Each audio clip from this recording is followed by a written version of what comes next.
WWE 2K24's full DLC lineup has now been revealed, and it's safe to say that this year's DLC is some of the best that we've ever seen, with over 20 superstars and legends announced, including the return of CM Punk. We were loud, we were proud, they heard our voices, we let it be known that you wanted CM Punk in WWE 2K24, and you're gonna get it.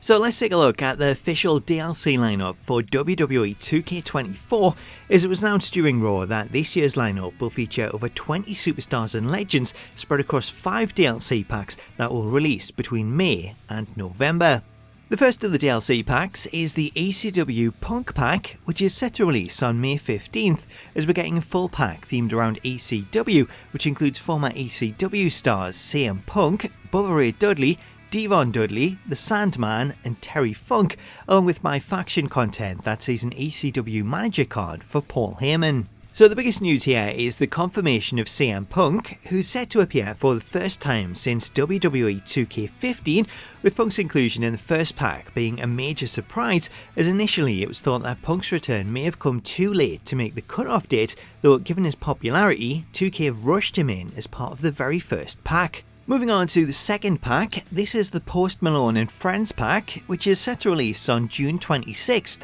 with this pack being a mixture of stars, including soundtrack producer Post Malone, Sensational Sherri, the Headbangers Mosh and Thrasher, Honky Tonk Man, and manager Jimmy Hart. While Post Malone will grab the headlines, this pack also sees the debut of several new legends, including the series debut of the Headbangers, who up until now had never appeared in the 2K series or the former SmackDown series, as their last appearance came in WrestleMania 2000 for the Nintendo 64. Also making a debut, we have Sensational Sherri, who's set to make her Playable debut, as despite appearing in several games over the years, each appearance seen her limited to a manager, while this year sees her Playable for the very first time.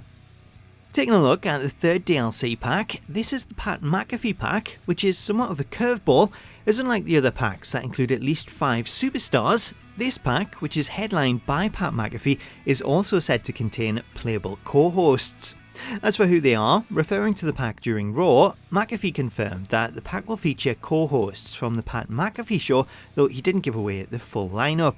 Moving on to pack number 4, this one is the Global Superstars pack, which is due to release on the 20th of September, with this being an expanded pack that contains 7 stars, including newcomer Jade Cargill, Nia Jax, Michelle McCool, Carlito, Kairi Sane, Lyra Valkyria and Dragon Lee. So this pack is definitely one of the stronger packs given the amount of stars that are featured, with this pack also seeing the debut of several new stars including Jade Cargill, Lyra Valkyria and Dragon Lee. The pack also sees the return of former WWE Women's Champion Michelle McCool, who it appears was a star teased with the image of the Women's Championship in the teaser artwork, with Michelle set to appear for the first time since WWE 12. Also making a long-awaited return, we have Carlito, who we last seen appear in SmackDown vs Raw 2010. Finally, for the last pack, we have DLC 5, which is the WCW Pack, which is set for release on November 13th, with this pack containing Diamond Dallas Page, the Iron Sheik, Mr. Perfect, the Great Muta, and Lex Luger. So there's some surprising names in this pack, including some stars that weren't apparent from the teaser image, such as Mr. Perfect and Japanese legend the Great Muta, who's set to make his series debut. Taking a look at the lineup in full, it's a very strong list which contains some of the best DLC that we've seen in a very long time.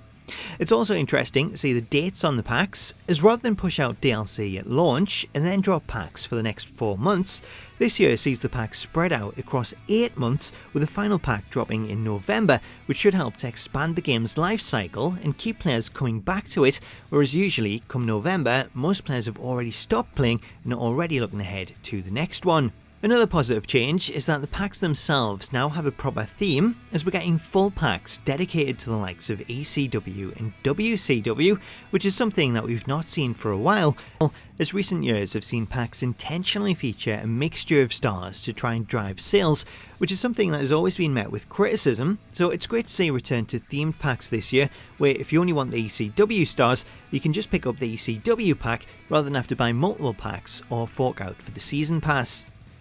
So that's this year's DLC. Let me know what you make of the lineup in the comments, and stay tuned to the channel later today as I'll have new videos on the Creation Suite and My Rise. Until then though, thank you so much for watching, have yourself an awesome day, and I'll catch you later.